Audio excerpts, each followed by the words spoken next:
3, 2, 1. Everybody, welcome to another episode of NomadLand. We have a very special episode. Kind of embarrassed to say we have our first female guest, but that's not on us. We've been trying. It just hasn't worked out till right now. We have my producer Cash on the show. I'm here. And lovely co-host Yaya. Hello. Oh, That's you. you know how we usually do it, and then today we have a special guest. That's how you flipped it on me. That's fine. I like it. We're gonna keep it extremely authentic today. Keep it fresh. No, we're good. We're good. Yeah, we're good. So, first of all, hello, and thank you for tuning in. Today we have, as I've said, a very special guest, somebody I'm very excited about, and I believe that through the magic of synchronicity, we were able to reach out to her, and she responded. And we're hoping to create a beautiful episode. Her name is Emily Gallagher. She is a coach of on many levels. But just to keep it simple, and I'll let her explain herself. She does events all over the world. She has business boot camps in regards to strategy, impact, and influence. She is a woman who embodies all the things that she teaches it. So she's very authentic, and she talks about integrity, and we're hoping to have a very beautiful show with her today. Welcome to the show. Welcome. Thank you so much. So good to have you. So excited to be here. I'm really excited, and thank you. It's always nice to be introduced. Yeah. And it's always nice to get someone's perspective on what you do. So. So you rented a car to get here today, right? I did. I was so committed to being here with you guys. So I actually flew from Hawaii and then rented a car to be here. Wow. There you go. Do you like the car? Yeah, the car's amazing.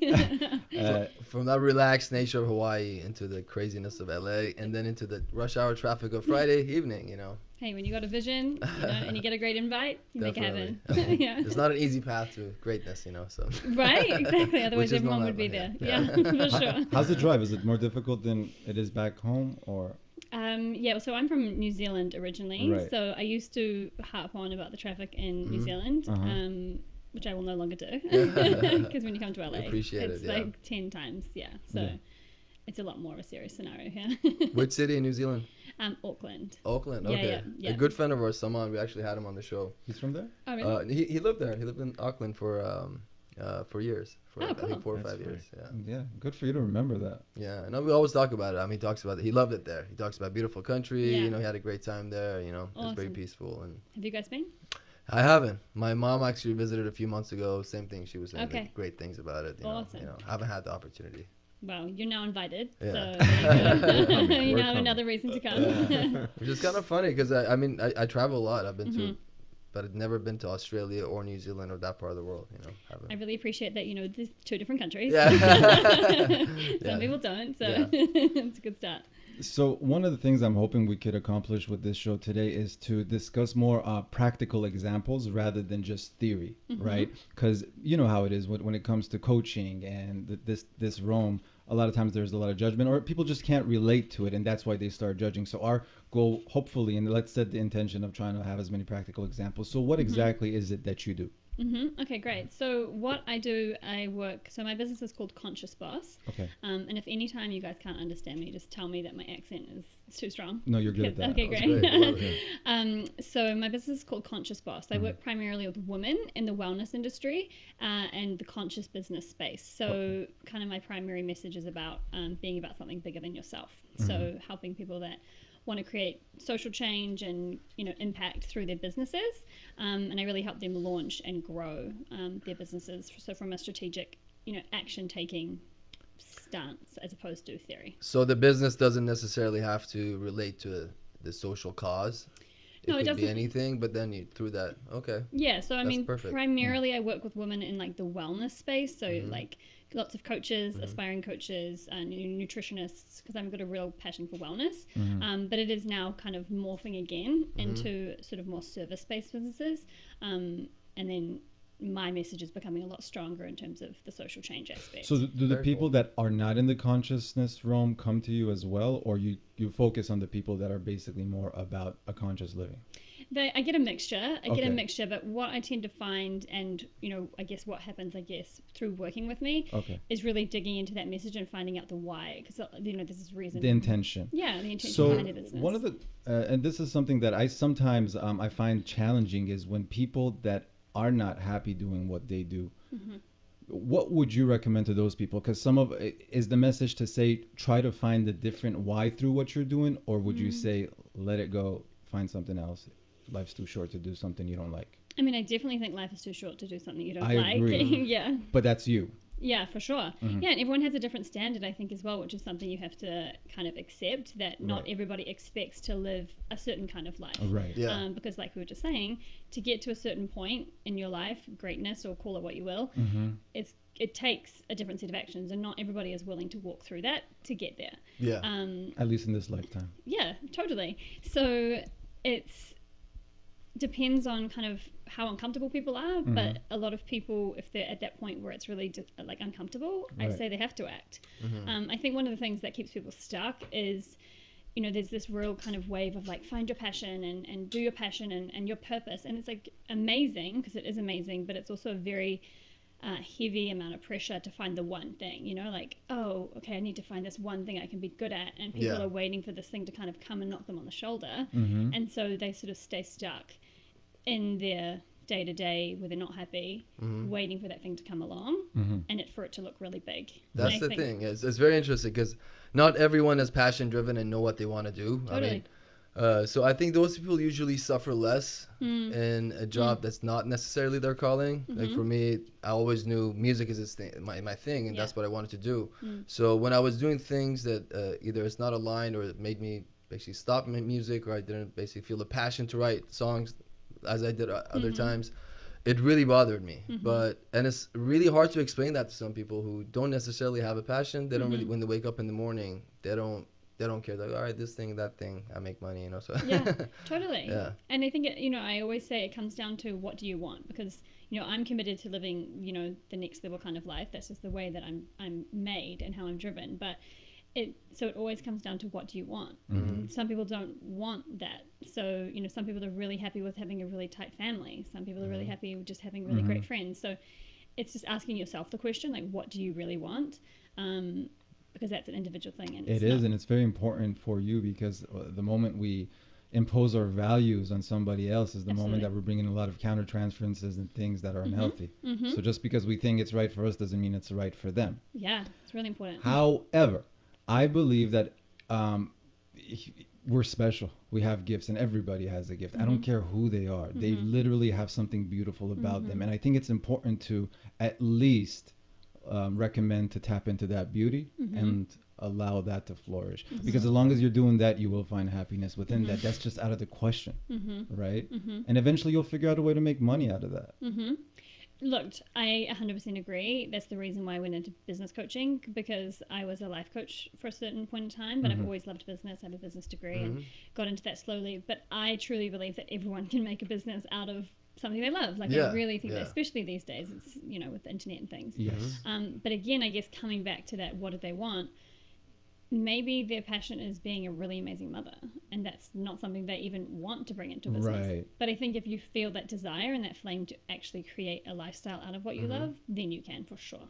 And what are the things that you do? I mean, not to give your recipe in secret, of course not. But can you give us an idea of what are the things that you focus on in order for them to be able to expand on that? Yeah, so I work primarily at this moment because I no longer do one-on-one coaching. So I do more group coaching because communities and connection is a big part of my brand. It's a big part of what I'm about as well. That's very interesting. So that's sort of where it started. I started doing events. So I bring people together also because women in business starting out often feel very isolated and very much alone in their journeys. So that's a big part of that. And I really walk them through the launch stage. So it's really about connecting to that, okay, I really want to do something, but what is it? How could it look? Like, could I make money from that? And really getting clear on who they can serve and what they're really about and how to sort of communicate that to the market, putting packages and prices together. So it's really kind of helping them collaborate and grow and build a community. And then, you know, the get reason clients. you feel like you work mostly with women is because you think that's your gift, you could help women better, or is it because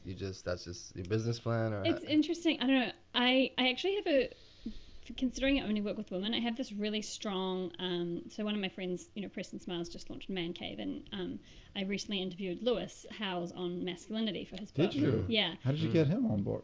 Yeah, Tell me off that would air. be giving away my trick. I'll tell you off air. And so I'm really passionate. I went through a breakup like last year, or I think it was last year, and Me I too. got really passionate. There you go. Yeah. We got really passionate about like masculinity in the modern day. So I have a real strong kind of pull towards the female perspective in that realm. But in terms of working with men, I just think it is, one of the things I teach as well is around kind of mastering your niche and your niche, and your knowing your market and becoming really intimately connected to the problems they have. And so I can do that with a woman, but to do that with a man, it's a very different world trying to teach a man to build a business. Okay. And having the men in my communities, like I have men at my events, and I still love having men and women together. But in terms of creating that space and really knowing, it's just I feel like it's I different. think you will one day. I think I probably will too. I've had a few people say that. So, yeah. That it's a limiting belief for us to think that we're gonna just stick to Totally. any group. Yeah. Yeah. For sure. I So- mean, I don't think coaching is my long term. Like, I see and feel a change in the business coming. I'm not sure what it's going to look like yet. So maybe that's it. Heard it here first. Well, yeah, and I mean, because one of the things that's important, I'm sure, to you is growth. And self-growth and you actually being the anchor of growth is so important, because how else are you going to take somebody to a place you haven't been yourself, or You you're can't. not practicing Yeah. yourself? Yeah, you can't. Yeah, Especially if you're taking the steps, it's much easier to teach somebody else. 100%. Learn it. Yeah, definitely. Now, you talked about community, and and you mentioned how big that is to you. And through doing some of the research on you, I've noticed that you're big on community and tapping into that, and that's how you can actually find success even on a business and financial level. Can you talk about that a little bit? Yeah, I mean, community is everything, really. Like, in so many levels, it's if you can build a community around your brand and your business, if we're talking about like from a business standpoint, you're connecting people, because like, again, people are so much more disconnected and isolated, as well as also being really connected as well with the modern day internet and things. But if you can bring people together around a common mission and a common theme, and really ignite them together, it's a strength for you as a brand. That's been a really strong point in my brand building, through bringing people together around the Conscious Boss brand and connecting them with people.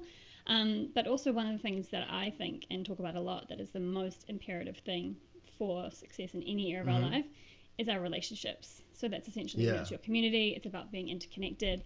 And even in the field of psychology, it's becoming proven that individual psychology is not as effective as family therapy or couples therapy, because Amazing. ultimately we're connected to people, so you gotta, even within a family context, you put the mom, the dad, and the child, and you make a triangle, and you're like, well, the child feels this way because of the relationship that the mom and dad have, right? So if the mom is ignoring the dad, then the dad is basically getting closer to the kid. So what's really happening within that? Yeah.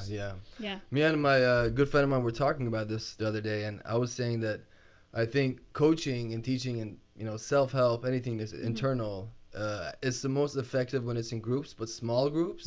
And because when it's in a really big, large group and they have these huge seminars, like I don't know if you guys are for or against it, but like something like Tony Robbins, people go there, they feel the emotion for the weekend, and they get really into it, and 2 weeks later 99% of those people forget about it. So I think smaller groups, and then consistent, has to be continuous for it to actually settle in and become a habit, and to understand it.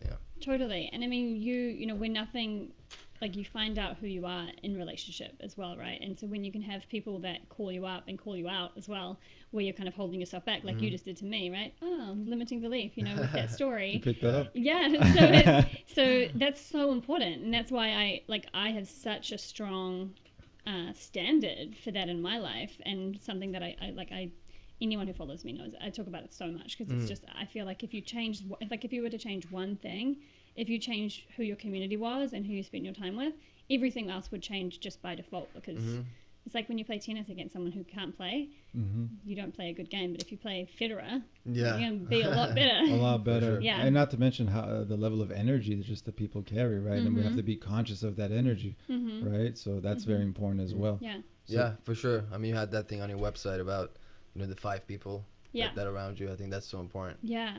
It's also like you can't try and become something you can't see, right? Or it's a lot harder. So I say this to Preston and Alexi a lot. It's like, for example, for a female, because we talk about the masculinity conversation, and like a female, thinking about relationships, or like a conscious relationship or a conscious man, like you sometimes can't tell if that even exists if you don't see it, right? Yeah. So many women don't see that, so the standard for what they expect is different.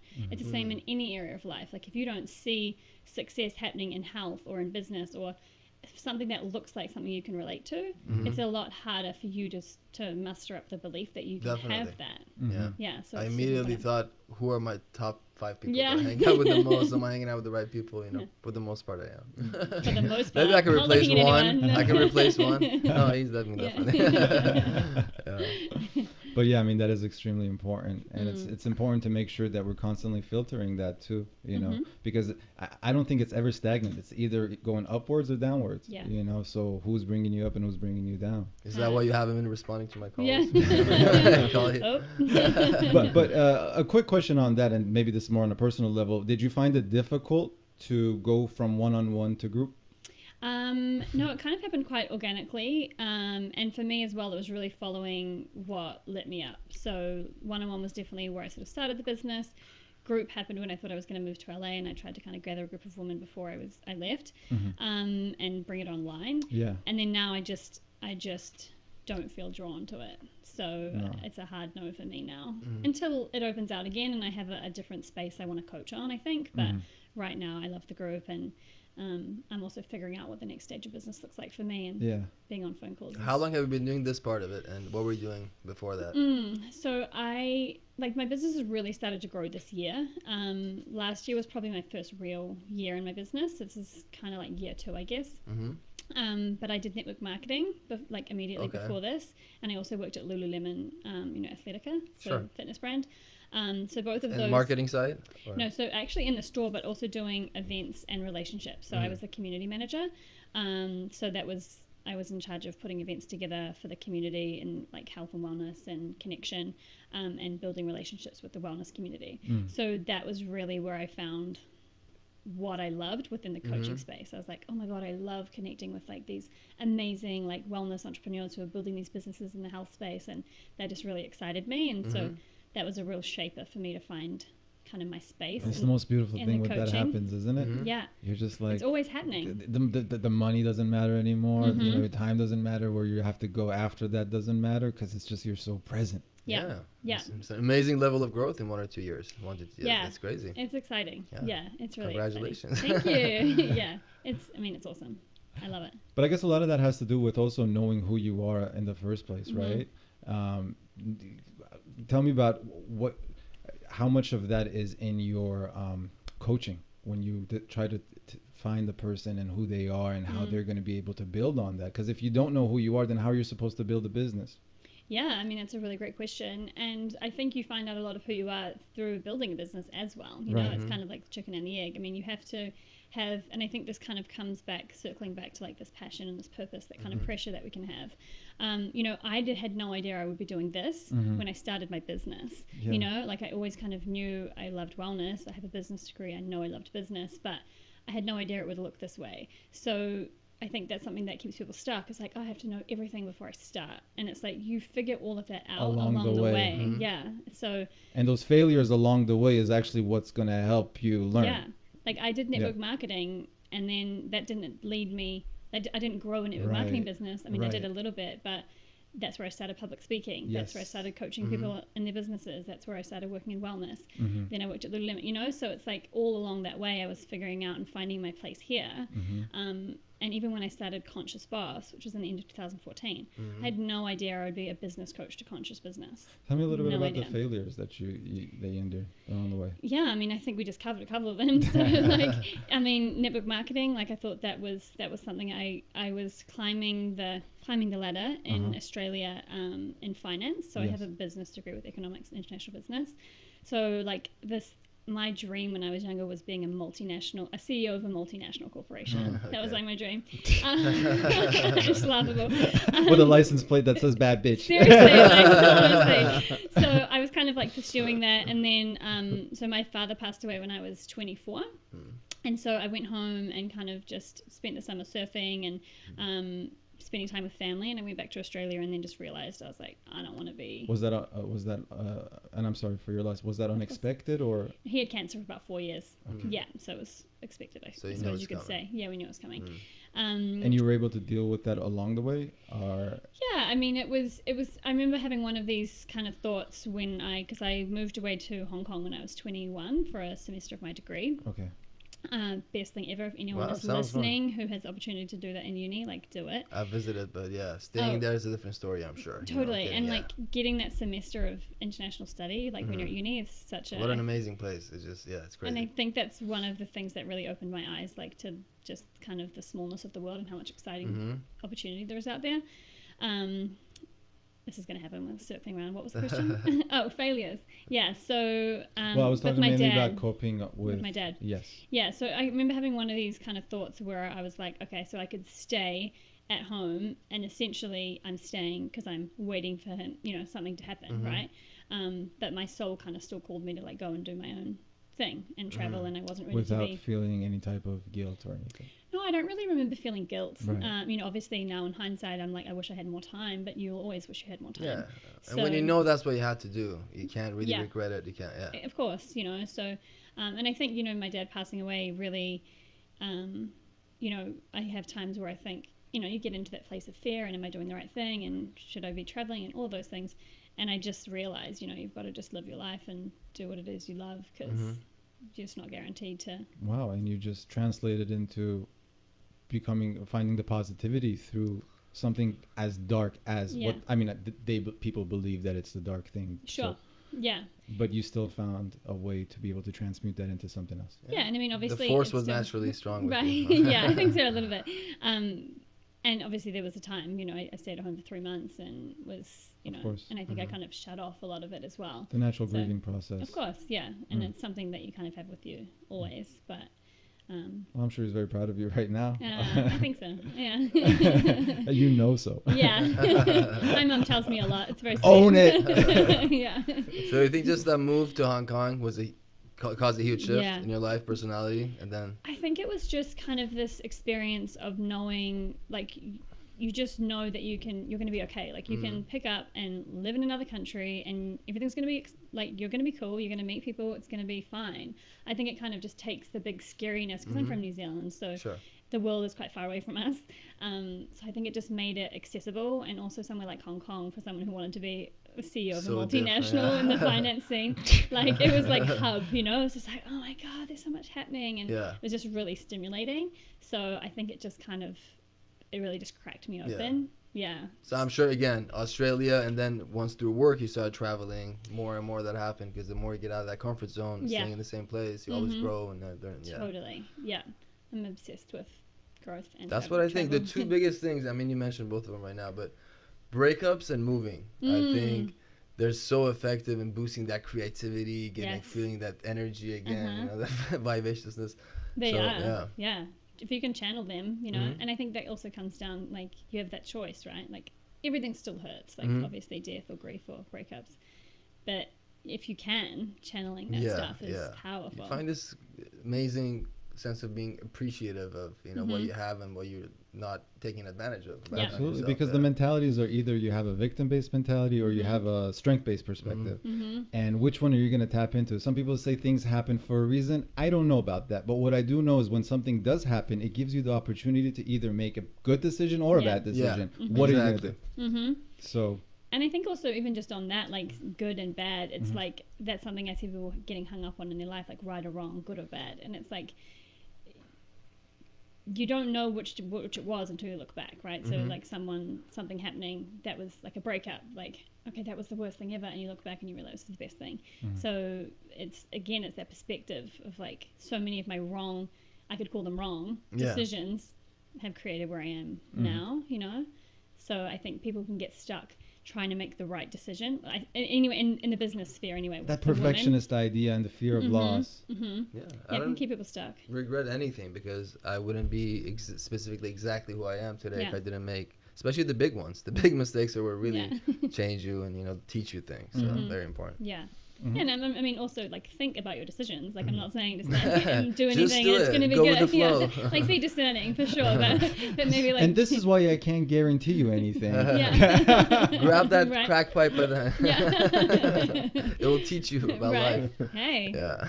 I mean, that's a part of my story too. You know, so that's it, you know, Yeah. overcome. So Yeah. it came Yeah. with So- you. Go. Go ahead. So it came with you identifying your gifts and embracing those gifts, and Yeah. not shying away from them. Yeah, and I think I think it was just always being curious and passionate, and I just always kind of had this desire to just this drive, I think, Yeah. just to like create and like have a big exciting life. So, you know, I didn't necessarily know what my skills and talents were, but through just kind of following the whispers, you know, and I think that's what can really help people get out of that trap of like, I need to find the thing, you know. It's like just keep being curious and keep trying things and keep seeing, you know. Go down Now that rabbit hole. yeah, like I'm a lot more clear now, like 2 or 3 years in, at what I'm good at than I was when I started, Yeah. you know. But you got to be willing to start. You got to be willing to open those doors and see what's behind it. Not to Right. say, okay, what if there's something bad behind that? You know, Yeah. what if there's something good behind it? And I think also like, yeah, there will be something bad behind it, like Yeah. as well. Like not Yeah. even being like you are gonna fall down 100%.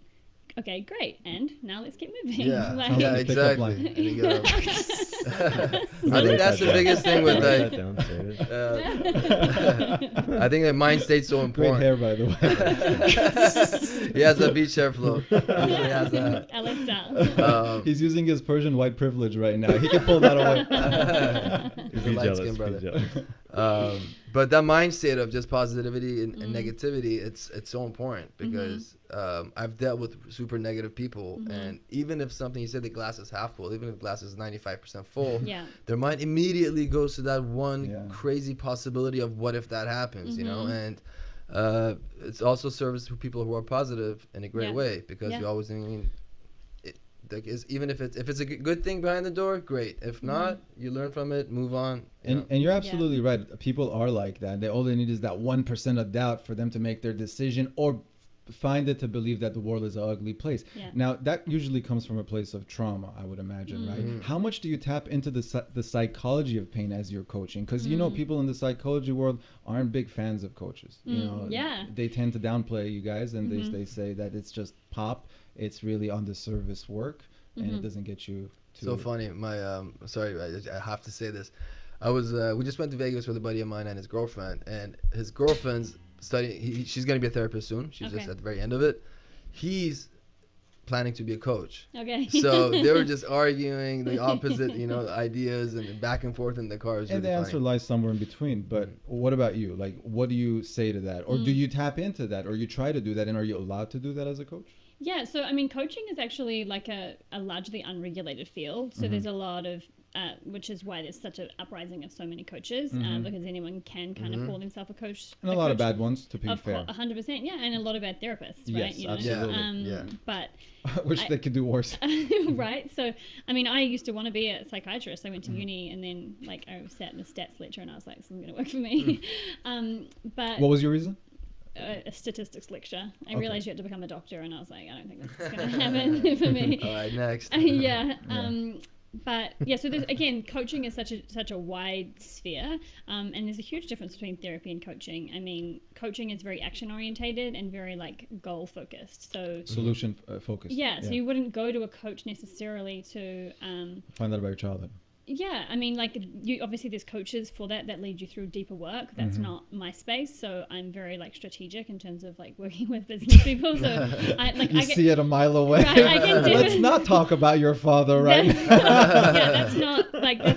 It's also like not my interest, and it's not my strength. It's not your interest. Not to like go down that rabbit hole because that right? I'm not like skilled in bringing people out of that. Because of that reason. Yeah, well, it's just not what I'm trained in. You know, like I have a more strategic mind, and business is kind of the space I love. So, Okay. I'm building my expertise in that space. I can still see limiting beliefs. I can still see where stuff came from. I can ask. I can dig. But like, I don't take life coach clients. Because that's just not what I enjoy sitting and talking about. I have amazing coach friends who I can refer them to that are going to do a way better job than I will. And you have no problem referring. Yeah. No, of course not. Yes. No. Because I mean, in my business in real estate also, I've thought about getting a coach, and there's Yeah. so many conflicting reports. And when you talk to colleagues and different people, some people don't believe it at all. Yeah. Some people have a lot of success with a coach, and Mhm. they say that their business is doubled and tripled, and they're just, Yeah. on that success tip again, not about the life necessarily, not a life coach thing. Yeah. Yeah. So I don't know. I always Well, wonder: what- is it effective? Is it the Well, coach? what I would is say it the to that, person? in regards to business, I would imagine if you want to find a coach because of business, that means you're ready to take that advice. If you have to, if a coach has to force himself on you like some corporations do, Sure. you don't know if that client is even ready to take that information. It's just like you said with the Tony Robbins thing. You can go to those things, but not everybody's going to take something out Yeah, of it. it's not a one weekend thing's not No. going to change your life. It's But if you are ready, even one YouTube video will have a breakthrough and give you a shift and allow you to kind of step up to the plate. Bro, I was ready a year and a half ago. I asked you to be my coach, but He doesn't know I'm expensive. Thanks, man. You should be. Yeah.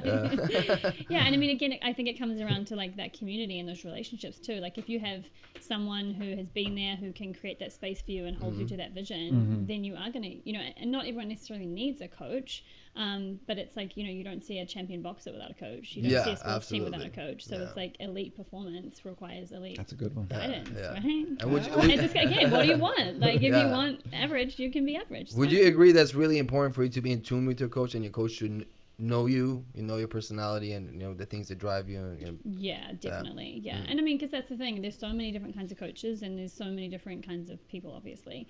And just being in sync with and being clear as well as like what do you want out of the relationship too, and setting a clear direction for you guys to move in. Yeah.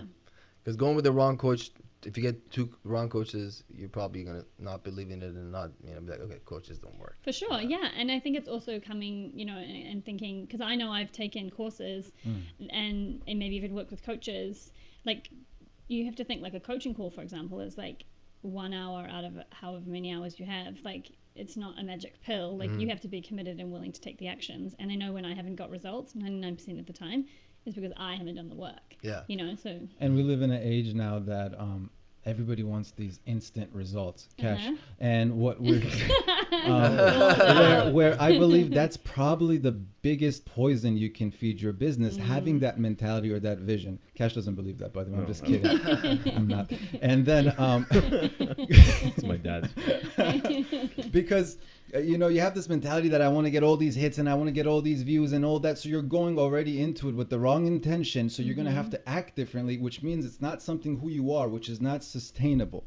Where if you can actually focus on those people that are already interested in you, you'll be able to cater to them. You will able to get them to become your messengers and spread your message, and you are being impactful, and those people won't go anywhere. Can you talk about that a little bit? Yeah, it's such a great point. And I actually did a live stream on this last week with Alexi in Hawaii, and we were talking about like influence versus like impact and like leadership. And I think there is such this kind of obsession now with numbers and like how many followers and instant results and how many likes and all of this, and it's like even the term like influencer, it's just kind of this rise of like Social thorn media on my side. influencers. They throw parties for those people now, by the way. Oh my god, they throw a lot of things for those people. But it's like this kind of like self-declaration. Fucking Ty Lopez, get the fuck out of here, bro. Who's Ty Lopez? I don't even talk about him, right? Off air, I will.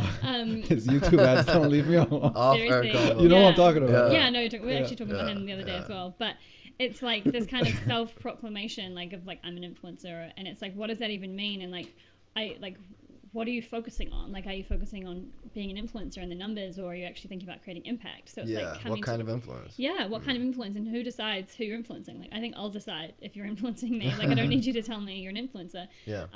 But it's focusing on who you already have in your community, in your life, and your network, and nurturing that, and then it grows from there, as opposed to like always being, on that hunt for more.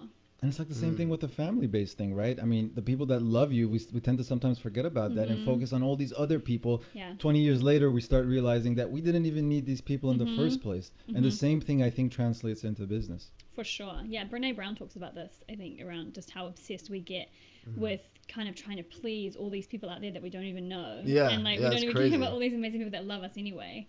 Right.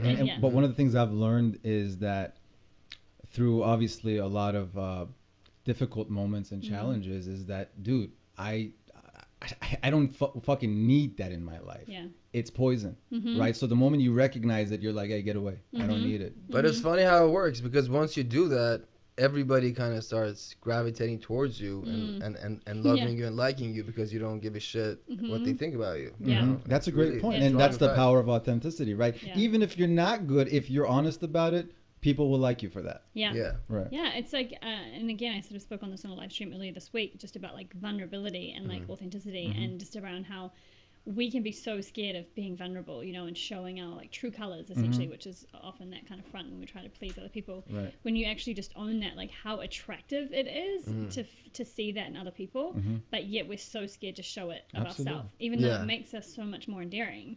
So it's kind of just like allowing that to be. Just about myself, again, we're in a group in the car the other day coming back from Vegas, so we're having a lot of great conversations in the car, and we're just talking about each other, saying honest things about each other, and a friend of mine said that, she said, you don't really show your vulnerability, you don't show emotion, you know, we a lot of times we don't even know what you're thinking, it seems Yeah. like you're in the same emotion. I'm like, I'm not like that at all. But that's because I was focusing on, when I write music, like, I'm super vulnerable. I'm really honest. You know, I'm talking to, you know, a lot of people, but I'm super honest somehow. Or when I'm talking to, maybe there's 10 people who I'm really close to and I'm really comfortable when I show everything and I talk about everything. But yeah, maybe I realized with people at work or with a lot of people that I know in my life, I don't do that. And that's something that I want to work on. You do. And I just want to add to that, because I did music too for a little bit. Yeah. I came to find that it was a relief for me. It was some sort of therapy, writing songs and then releasing it and sharing the world. And you know, as how honest I got on my songs. But it's a sexy way of being vulnerable. Yeah. You know? Thanks, man. That's what I If I do say so myself. because I realized that, Pop you my know, collar. 'cause the girl's like, oh, you know, it's not like a honest, you know, Yeah. it's a complete different thing. But I think we have to work our way up to it, and I want to be vulnerable. I mean, in front of people right now. I mean, you remember, I never really did interviews when we did music. I did not like being in front of camera. Still, I'm not comfortable around this, but I realized if I want to embrace the higher self, this is what I need to do. You would never be able to tell. No, you weren't comfortable. Oh, I'm super comfortable. Yeah. It's the Gemini, you play roles. Yeah. Yeah. But yeah, so I mean, and I know you're big on that. So how do you tell your clients to embrace that? Is there a language that you use, or is it like a little system that you tell them to, okay, first put one step by step? How do you go about that? Yeah, I mean, you can kind of show a path and people can take it or not. I think it's like really, it's about that facing off, and facing off with that place that really scares you. So for example, with business, a lot of clients, it's like going live on Facebook, or it's putting a video out and being on video, like you just said. So it's like, it's identifying first, like where that space, like you're not comfortable, and like what is holding you back, Right. and then just like literally jumping in. Like again, I'm kind of not the like, I mean, I'm gonna hold your hand in a sense. I'm gonna like show you the way, Right. but like I'm not like, here's the 5-step process to eventually do it. It's So like, do the video. What you're like, saying is the fear is basically mostly in our head. of course. And the moment we just get rid of it or we face it, it's almost gone. It is. Yeah. It's crazy. And You know? it's- I have that with, sorry, because No, go. it really struck a chord with me. Concerts. Every time I do a concert, it's the best feeling. I love doing shows because I Yeah. feel like it's the most rewarding part of writing music is Yeah. when people know your stuff and you sing, and it's Yeah. just a lot of fun. But every time there's a gap between my shows, maybe like I do more shows in the summer and then around the Persian New Year, when there's a big gap and I've start thinking about a show and I get contacted about a show, I'm like, I start getting this like anxiety. Yeah. Like, do I want to do this?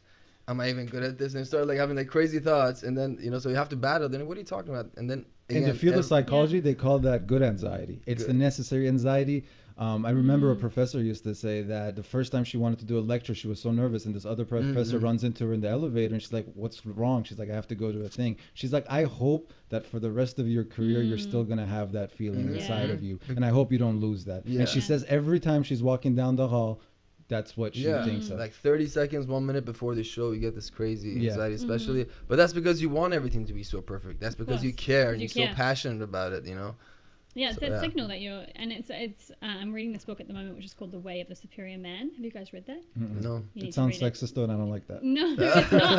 I'm a woman and I'm reading it. Stop it, Emily. So yeah, you guys should get to both read that. Okay. And all men and women out there should read it. It's a really powerful book, but they're talking a lot about like leaning into the edge, you know. So it's like how the man needs to lean into his edge, but essentially it's just like the masculine energy who's like about passion and purpose and mission. But essentially it's like any human, like leaning into that edge, you know. So you're always What does going to that be mean? just like always on the edge of like your comfort zone and Oh, your okay, fear, okay, you know, yeah. and like what's lighting you up. So it's like your concerts, if you love it, so you know that's that edge for you. Exactly. And pushing it. And I think also just kind of circling back to what you said before around in the car with your friends and that feedback, like that is so crucial because so many people don't have spaces like that where they can be seen and get that feedback, you know. So like actually having people in your life that can go, hey, this is slightly ineffective, or like this is some feedback for you, like take it or leave it, but this is how I see you showing up. Yeah.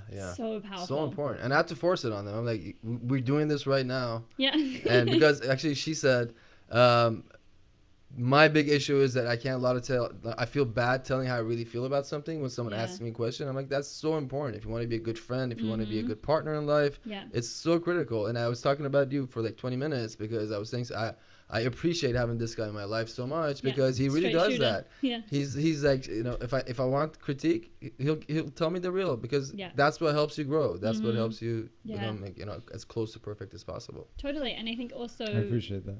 For sure. you Let's guys. have a moment. Let's take a breather. We'll be right back. So cute. Yeah. Can I film it? Yeah. He's just That trying to just sell got- shit. She That's just all. got real, yeah.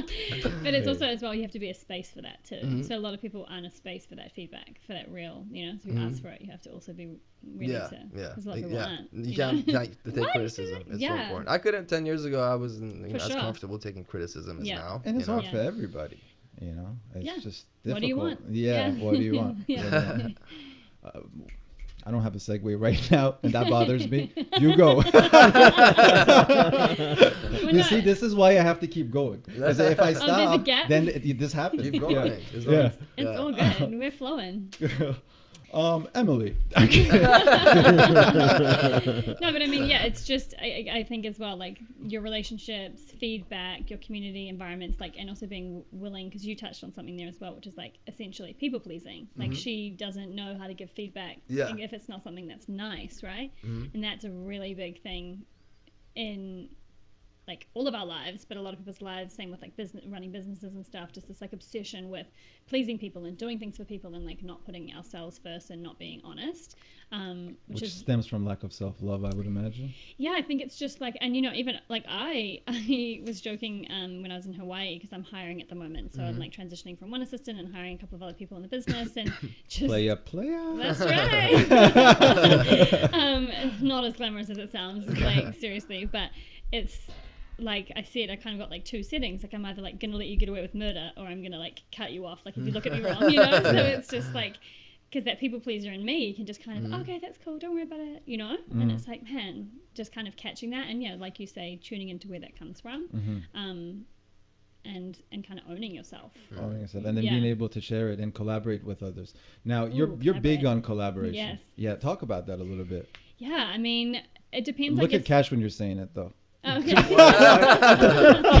I'm gonna stop doing this. I just feel like we need that. Yeah, we need to like shut up. You need that. Turn off his mic. The show the views need it. Watch your mic volume's gonna He's slowly gonna- get lower by the end of the show. No, we should turn off his mic and just say whatever we want about. Rabbit chipmunk voice. Yeah, collaboration, again, it depends, I guess, on the sphere, like, that we're talking about it. Like, if it's a business or if it's, like, in life, it's a little different. But from a business standpoint, like, again, it comes down to community and relationships and, like, network. Like, collaboration is just it's such a powerful way to just grow, like, as a person, as a business, as a brand. And that's a big part of, like, what Conscious Boss is about also like fanning the flames of collaboration, because I think we live in such a competitive world just in general.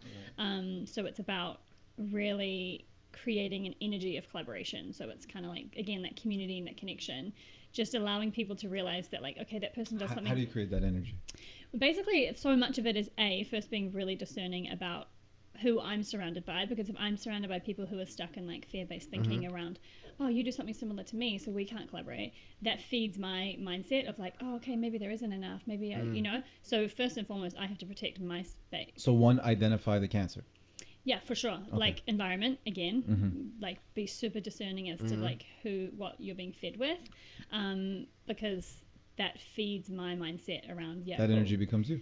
100%. Yeah. So, and then I just basically share that and I create the space around that. So the container that's created like with my boot camps or my events and things is always about that, and it's about sharing and about connecting and about sharing ideas. And it's just really creating a space for people to, again, see that that's a reality and believe in that, and then it just becomes real. No, that makes sense. The filter you so love, what's you the other choose. things? There's some other things that you mentioned that also are important to be able to tap into that energy and get people to have a collaborative mind. Yeah. It's easier said than done.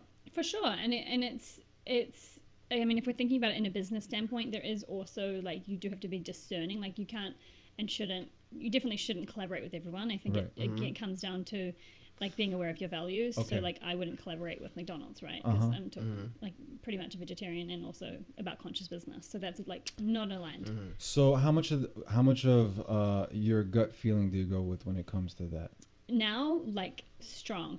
Right. Yeah. So I've made like decisions based off of ego before, like even earlier in this year. And I think, Or just the mind? Yeah. right. And just like after you have that experience, you realize, okay, like that was based off of the wrong place and it didn't turn out the way I wanted. So now it's just really tuning into that. And that's the thing that I, really hammer home with all of my clients is like, I'm not going to tell you the way, like I'm going to guide you to the way. Yes. And I'm always going to have my way that I think is the most advisable, which sometimes It's important for the autonomy of your client. Of course, yeah. And self-actualization, right? Yeah. So, and to be trained to know that we always will have the answer. Like you do have that intuition. You do have like Always. no one knows and you better than you. the more we listen to that, the more powerful that voice becomes, and the more we ignore it, the more difficult it gets to get through life. Totally. Right. Yeah. Yeah. We always know the way. Yeah. So that's, do you have something? I No, don't want to hold the whole. like, I found the coach, so I'm just gonna keep going. No. I don't want to hold it hostage. No, that hit me at a place that like it just got me like deep into my own thoughts. Yeah, you did get but a little. yeah. I like Because that. I mean, me and Amy, who works with me, she's basically my right hand, and we've been talking about basically doing some charity work through our business and setting a certain percentage aside from what we make, what the business makes for charity. And I Amazing. said, I want you to lead that. I want you to head that because that's something she always wanted to do too, and she has the time and she has the talent for it. And so I was just thinking about eventually reaching out to you, talking to you about something like this. Which way? Because a question in my head is it the best way to find what you want to do, what kind of charity you want to set something up yourself, and over time it grows, or I have such a hard time trusting a lot of charities and a lot of organizations, and you always hear that a lot of it might just become a cost and paying people in that organization instead of it directly going to people who need it, whatever. Yeah. Well, Preston has one, right? Yeah, so Alexi. Yeah, so Alexi does. Yeah, it's Alexi. I mean, Preston's involved now, obviously, because they're married. But Right. I was Look at my racist mind. Just because he's black and they go to Africa, I'm like, it must be his. Yeah, no, it's and Alexi and just Tennille. tagged along. Yeah, no. So Alexi and Tennille started. By the way, like, very powerful people. Very powerful people. Hopefully, we'll be able to get them on the show one day too. And when you move to LA. Preston's language, it's just so powerful. It's so powerful, and I recommend for everybody to find him on Instagram. It's just, he must be a special person, right? I mean, you deal with him in real life. Yeah. When he puts his IG stories up, I'm listening. Oh, that's awesome. Yeah. I saw him on your website. I haven't seen his IG. Oh, yet. yeah. So this is Preston Smiles we're talking about for anyone who doesn't know Right. by his Preston first name. Miles. Smiles. Smiles. Yeah. Okay. Yeah, he's a character. He's kind of like we have like a brother-sister kind of relationship. Right. So we always banter. So giving him a compliment is always really hard, but he is awesome. Where is he? Where does he live? So he's in LA. He's in but LA. he's in the Okay. city. Yeah, Alright, cool. yeah. So they were in Hawaii with me, so we just got back. Oh, so he went to Greece a couple of months ago, Yes. right? And I messaged him. I'm like, hey, bro, Oh, that was them. There is a lovely young couple that Okay. I look remember up that. to. Go find them, go reach out to them, and it didn't happen, unfortunately, which probably Oh. wasn't meant to be. But Yeah. I was hoping that would But happen. that was her impressive. We would have. Not me. Yeah. Oh. Yeah. The couple. Okay, Preston okay, and okay. Yeah. So they were Preston. there, Okay, and I gotcha, knew gotcha. if you meet them, they will definitely be able to build something. You know. Yeah, I just wasn't in the right state of mind to talk Oh, to you were in people Greece. about. Yeah. He was in Greece. He was in Okay, Mykonos, cool. and I think they went there for their anniversary or something. Yeah, Yeah. like they're yeah. Yeah, and I Yeah. figured, wow, this is perfect. You know. Yes. I wanted when, to. in LA maybe. Mhm. Yeah, when it's meant to be, I'm sure it'll They're happen. always traveling. But yeah, but they just sort of circling back to that because Sure. I think it's important around the charity kind of side of things. So I think it's finding something that you definitely can trust in. Like I just went out to Tanzania earlier this year to do a trip with Epic, and I obviously trust Alexi and I trust Tennille, so I know like Yeah. now I obviously have a first-hand experience of what they're doing. And then I'm about to launch something at the end of this year, like my own sort of scholarship for like Sure. social enterprise. But I don't think I want to start like my own thing. But I think that when people have, like everybody has their own individual things that really get their heartstrings, you know? So Yeah. I think that that's like through working with a lot of my clients, like ethical fashion and like sustainability and stuff like that, like through working with them, I've become so much more aware and discerning. So I think that like whatever your thing is, which is why I'm so important about people being about more than just their business or more than just themselves. It's like that thing that you have that you're really passionate about, whether it's Sure. animals, whether it's the environment, whether it's the ocean, whatever. Your passion makes everyone around you so much more passionate, and so that is what creates the change. So I think it is trying to find that thing that you are driven to Sure. Because contribute there is to. no best charity out course, there. You know, there's no. so many good causes. Yeah.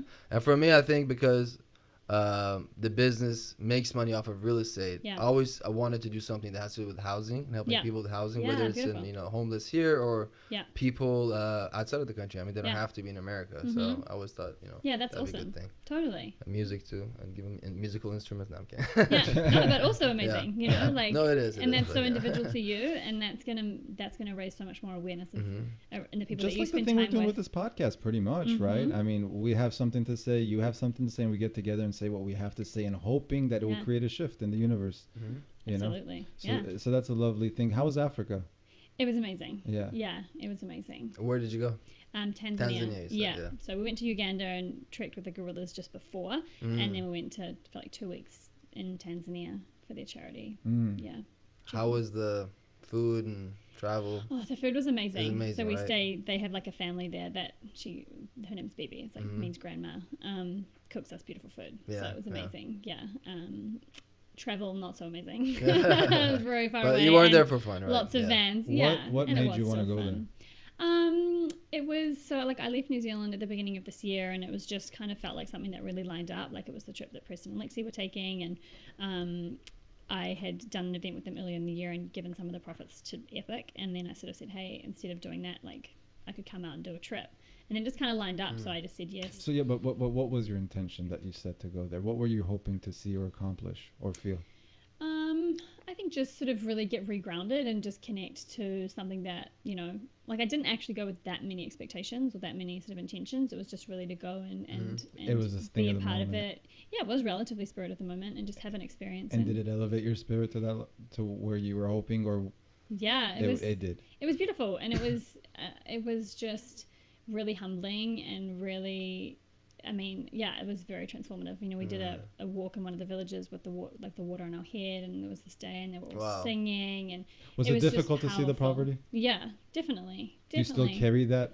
Yeah, Okay. I mean, it's something like anything. You get back into your day-to-day life, and you know, it fades a little bit in the sense of how much it's, you know, on the front of your mind. Yes. But I mean, everything, like a lot of what I do is driven about making an impact. So it's like, no, I can't go and save everyone in Africa, but you know, I can do what I can do to contribute through everything else that I do as well. And it's just a part of the tapestry. You know. Yeah, it's a very grounding experience, I can imagine. Yeah, and I think it's also just, you know, you really realize, and you can have that tangible experience to realize how wealthy you are and how much you have, and also it was, you know, community. Like something I really got from Africa was like this sense of community and also their sense of entrepreneurship. Like all the women have these, like, they're all entrepreneurs over there. Like they're all doing their own thing on the Little hustle. hustlers, yeah. Little hustlers, yeah, because Yeah. they have to be. Yeah. But their sense of community is so strong, and it was just really powerful and beautiful. Yeah. Yeah, it's so painful for me to listen to people in LA, rich people, Yeah. wealthy people, about, you know, some other person being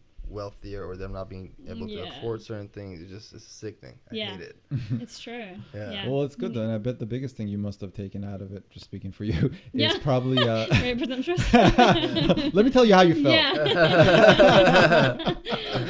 Tell you about your Africa experience. I'll give you some coaching tips when we get off But- the But phone. I would Good, imagine sounds it to be not taking things for granted, as you For mentioned, sure. and a sense of gratitude. Mm-hmm. And life Gratitude. is about gratitude. So right? important. It's probably the biggest thing we need in order to experience joy. Yeah. Mm, Yeah. Yeah. I mean, gratitude essentially, is joy in a sense, It's like, is joy. that's such the same Yes. feeling, Absolutely. Yeah. I was doing this thing for a while. Which is nothing crazy, but I was just basically saying gratitude before I slept and when I woke up and throughout That the day. is crazy, and by the way. It just- is really good crazy. No, it's Yeah. something. It's not something that a lot of people probably know about it, but not a lot of people practice it Yeah. consistently. But when I did do it, I slept better. I was in a better mood throughout the day. It's so Yeah. important to do. Mhm. Yeah. Totally. And I think it's also like the simple things, like we can make it like we've got to do all of these things to be happy and to be successful, but it's like those simple habits that make such a big difference. Yeah, Like yeah. being consistent. Because success on its own is meaningless, I think. If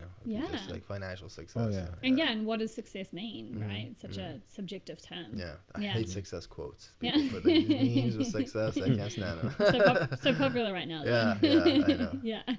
It's a language that resonates with some people, so I guess it's necessary for some people. Yeah, Not that's maybe fine. yeah, It's not for me. Yeah. not for me, mine. So when you do shows like this, or when you're on YouTube, or just any type of social media work, Yeah. what is the biggest thing that distinguishes the things that you do here versus what you do in operating in business? Or do you how do you share a lot of more of what you say here? What sets you apart in terms of how you operate through business than what you do on a podcast? Right, like in terms of what I share and what I don't. Yeah. Yeah. I Like, mean, what are the big differences between, or what do you do more without getting into your? yeah, Yeah. sure. To my secret sauce. Yeah. So I mean, I share a lot. I mean, one of the Give me the biggest- juice, not one the of- sauce. Yeah. Okay. That was the meme. No. You got to get the sauce. Yeah, that's what we said. She's like, I'm not gonna give you the sauce. No. I'm like, just give me the juice. Yeah, you don't want the juice. You want the sauce. That's too No, much. I'm not sauce. gonna do that. We just met. I already said I'm not gonna get to anyway. Yeah. That's right. Prepare This for that podcast one. is over. You're no mad out. Get her out. Yeah. I mean, like authenticity and openness and sharing and generosity is like a big part of what I believe in the brand and stuff. So it's not like I'm going to be like, oh, I'm not going to share that. I think really what makes the impact with what I do is the space that's created. So, like you just have mentioned a few times, like you can't just turn up. Like you can listen to a podcast and obviously have a breakthrough and obviously it really changed your life and have a massive impact, but it's a very different experience to listen to a podcast, to like going through a 6-month like program with another amazing community of people who are holding you accountable and having coaching and like working and doing it Yeah. and being in the zone. So Yeah. it's a very, very different experience. That's so true. the content and who I am and how I show up is the same. And you just reminded me, not everybody spends as much time as I do trying to tap into this world, so maybe like I'm just like, okay, why don't you do that? But a lot of times people don't have the time to do that. Yeah. They don't have that push to do that. It's Yeah. not their internal drive to do that. Yeah. Yeah. And I have to remind myself of that too, because being around people like yourself, sometimes you can have this wrong idea of, okay, so everybody can, but no, not Yeah. everybody can. You got Yeah. to kind of help them with that. So Yeah. that makes a lot of sense. And I mean, I think everybody can, depends on what we're talking about, but like, No, having the time to allocate to self growth, Yeah. or just being naturally interested in just watching random Alan Watts videos for hours. yeah, You I know? definitely don't think everyone's interested, but Right. I think that everyone has the time. Mm. Because if you don't have the time for 10, 20, 30 minutes a day, right, to like invest Yeah. in yourself to grow in some way, you could literally like Mhm. listen. I listen to like 3 hours of coaching on the drive down here. Yeah, There's yeah. always time. But what are you gonna do when the Kardashians are on? You can't miss This that. This No, interview's yeah. over. I'm out. And that's the excuses that people give themselves. They believe that is a form of self-care too, which actually it's a form of self-destruction. Yeah. Not to be judgmental, but it's No, the but- truth. You got to Yeah. keep it real from time to time, and that's what's happening. Yeah. You gotta do it, and the repetition is so important with those things. You gotta keep on doing it, because you got one weekend with Michael Jordan, or if you consistently work 4 or 5 times a week with a high school coach, you'll get better results. Yeah. Yes. So it's really important to make that Are you time. calling me a high school coach? No, he's trying to help you. Yeah. He's trying to sell the premium package for you. No, Okay, you're keep Michael going, Jordan. keep You're going. too expensive. Okay, Dude, what are you doing? okay, edit that one out. College coach. No.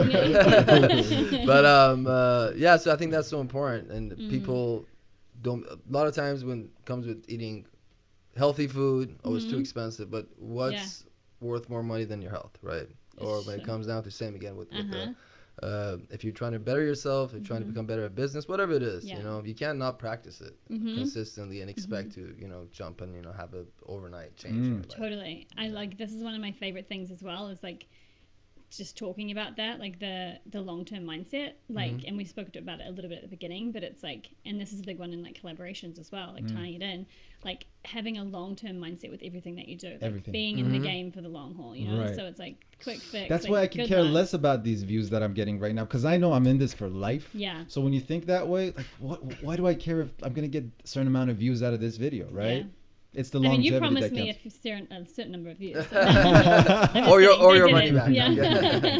But But yeah, so But it's that's like true. being in the long game for all of it. Let's switch gears and talk about something casual, like music festivals. You recently were at Burning Man. Yeah. Do you want me to stop doing this? I think it's No, I like it. right? I don't want to be like I'm gonna start going hard at this. Okay. What's It's gonna be my new passion. Yeah, I like this. There's nothing casual about Burning Man, let me just tell you. Right. Nothing. What about it? Nothing casual Oh, No, yeah.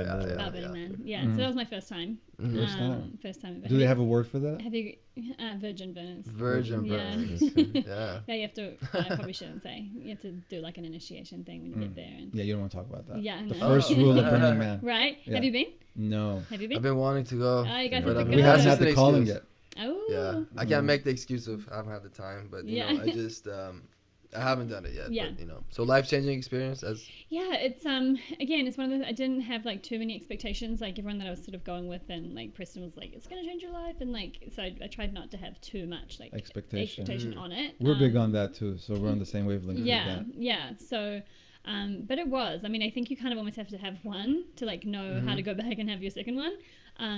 But it's crazy. Again, it's like this community. It's this energy of collaboration, of like community. Like everything there is gifting. It's like there's no money, there's no status, there's no any of that. So it's really this like community and this society that's just there to like connect and be Give. with you and to give. Yeah, it's all about giving. So That's cool. So the It's- divine feminine energy must be super strong over there, just Yeah. in terms of giving and not. Yeah. yeah. Like there's one of the, because they have like these camps where everything's free and people contribute like through their camp, and there was like a healing foot wash camp that we went to on one of the days, and it's like you had to receive before you gave one, so like you would Right. receive one and then you would give someone one. So it was just like just being in receive mode and like being in that space. someone was telling me, about this doctor, very wealthy doctor who lives in San Francisco and is a regular, what do they call them, burners? Yeah. And that's what he does over there. That's what he does. He basically, people who haven't showered for days and are naked, Yeah. he stands there with a little bucket of water and Yeah. washes their bottoms, Yeah. with his hands. That's what he does. And it's amazing. And I guess with Yeah. everything else, the intention that you have before going is very important, because Yeah. some people do go there just to party. Some Yeah. people go there to get that experience. Yeah, for sure. It's like one of those places that it's like whatever it is, and it's like you can't really control it. It's kind of like whatever needs to come out for you is like going to come out. Like I had a breakdown on one of the days, and it was like that's just what needed to happen. Everyone kind of has their Where did you have it? where. Yeah. When we were cycling, like out on the playa, I just kind of was having That's a how moment. my friend experienced his too. Really? It was through the Yeah. cycling. I mean, he did make stops here and there. Yeah. But yeah. Yeah, it was powerful, and we did like Can you tell me about that? Can I break it down? The cycling, what is it? Oh, so you have to have a bike to be out there because it's literally a huge Okay. desert. So you have to cycle everywhere. So you're just cycling out on the playa, which is the desert where there's music and art, and you just kind of roll around and just there's new art popping up all the time. So it's just this crazy land. You're just like, where am I? Like, what is this? That's amazing. Yeah. So it's, and I like you can't even see all of it. Like there's just so much going on. So I think just kind of being in that space of just surrender, which has been a big thing this year as well, like just surrendering and just allowing yourself to be in your it. seclusion, yeah. Yeah, and just going with one of the things I always say is that synchronicity is proof that magic is real. Mm-hmm. I would imagine that being in that environment Mm-hmm. allows you to actually see things faster than we would see here. Things Yeah. connect better. You would see probably little moments of magical moments and little Mm-hmm. things that you don't experience. Did you see anything that really hit you in the heart? And I'm sure maybe the little moment you had something to do with that. Yeah. It's just like a heightened experience of everything because you have no comforts. I mean, we were staying in a tent. It was Right. just like you are there just with really none of the luxuries, none of your space. So you just kind of have to really just be with the experience of it and be in the discomfort. Yes. And just kind of allow it. So everybody had kind of their own thing that they went through. And it's kind of just like I didn't have any like crazy, like I had my moment, I had my breakthrough, and I was surrounded, I was there with like amazing like leaders like in transformation, so like they held a really powerful space for that as well. But like you say, a lot of people just go to party and so sort of my intention was just to like have fun and to play and to find like that space a little bit more in myself. So it created a shift for you. Yeah, it was also like we had a closing circle with our groups, like the women had one and the men had one. And something really powerful at the end of it was just realizing that every single one of us, so it's about 10 women, about 10 men, had the same emotional experience at some point during the time. Like we all sort of felt like outsiders, like we're in kind of our own space, like we didn't fit in, like with the group, because we had lots of people from everywhere and lots of really strong characters in our group. So it was just a really interesting experience to realize like how much we get in our own head the whole time, and just how much everyone is just in their own heads. We're all just in our head and just getting kind of blocked by it when everyone we're just all feeling the same thing. Which leads to go. I was just saying that basically luck also, or I should say chance, plays a big part of who you end up with, your group that you go with there, you know, because anybody, usually maybe a friend is telling them to go, and I go with my friends in my group every year. You don't know really who they are too much about them, so you might end up with the I would say wrong group, but not you can't get the most out of it, so. Yeah, for sure. I think being again like discerning, right? And maybe that's why you've not been called yet to create the space to go. Maybe it hasn't been the right group or it hasn't lined up, to go, because I think who you go with is definitely important. Okay. You should go. Is it super costly? I've heard a bunch of different numbers from people. Yeah, it's super. I mean, it could be like the spectrum could be like wide, so you could go on like a super tight budget. But even then, like you need to, firstly, obviously, you need to take the week off of whatever you do because you're like in the desert for a week. You need all of your food and like tent. You need to buy a bike. You need, buy outfits. Like it started to like a crew. Like, and my girlfriend was organizing it from when like I was traveling around, and I was just like getting so stressed out. It's like a big undertaking. The outfit's important, right? You have to. I didn't go hardcore with them because I was like literally traveling. And I think you almost have to like go once and go, oh, okay, this is the drill, and then kind of come back. But yeah, it could be like, I think next year we're going to fly down and then do like a plug and play. So you can do like plug and plays where you literally, there's an RV waiting for you with a bike, with the food, with all of the things, So that's obviously going to be like way more expensive. And you'll be doing it every year. Yeah, I think I'll go back. Yeah, it depends whether it lines up, but at this moment, I think I'll go back. Yeah, I guess it serves. I mean, one of the reasons maybe I haven't gone is, I think ultimately it's a form of practicing spirituality. Yeah. So that's one of the reasons maybe I haven't explored it as much as maybe I wanted it to. And as long as people have that in their lives, it does make them happier. It does become an ego-shattering thing, and that's what we need. We need those moments. So because you already do that, you saying regularly? That's why I wasn't motivated. That's what I wasn't motivated. I was like, just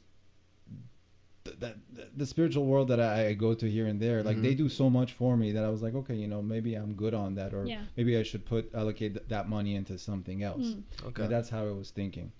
But I'm sure it's a great experience. It's something I definitely want to do.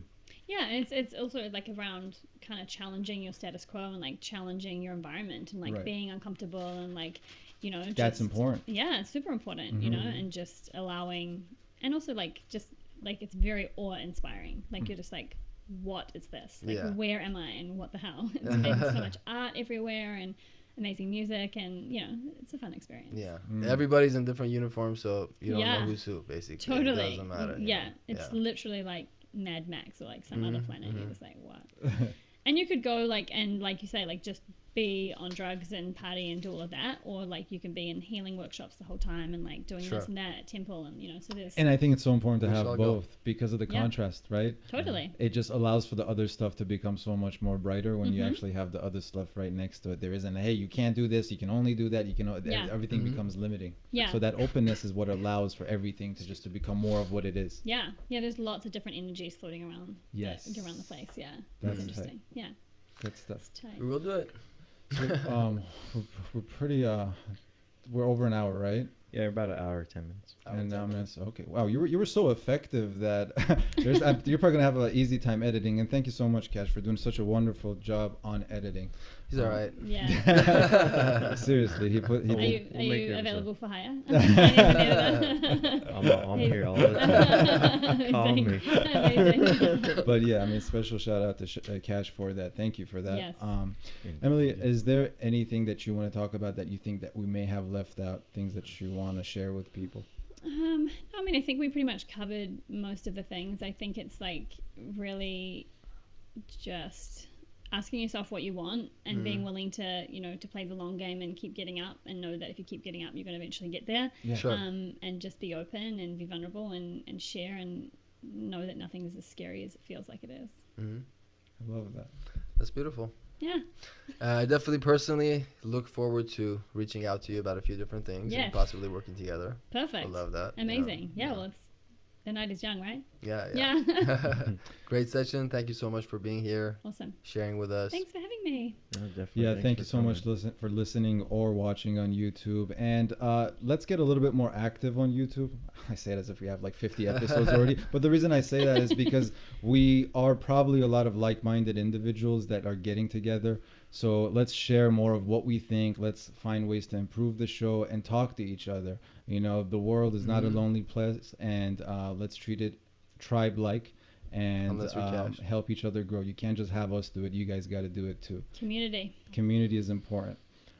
Emily, please don't jump in when I'm having. Oh, that's a one-way rule. Okay, I get it with this I guy. can't do this. Yeah. No, you honored us with your presence. Thank you so much for the drive. It means so Yeah, much thank to you me. so much It for just coming down. The drive back will be much easier. Yes. Right? Yeah, that's true. Yeah. Something Thank to look forward No, to. thanks thank for you, the thank invite. you, thank you. I don't have the right words to describe how I feel, but my energy towards you. Yeah. I feel receive. it. And don't Receive. forget to Thank you. subscribe for updates. New Yes. episodes Sus always or coming. subscribe? Subscribe. You'll get it. You'll get it. Thank Unless you so you're much for future. coming. Pleasure. Thank you so All much. right. All right. Thank you. Have a good Stay night. real. Nomad out. Right. We did that. That was nice.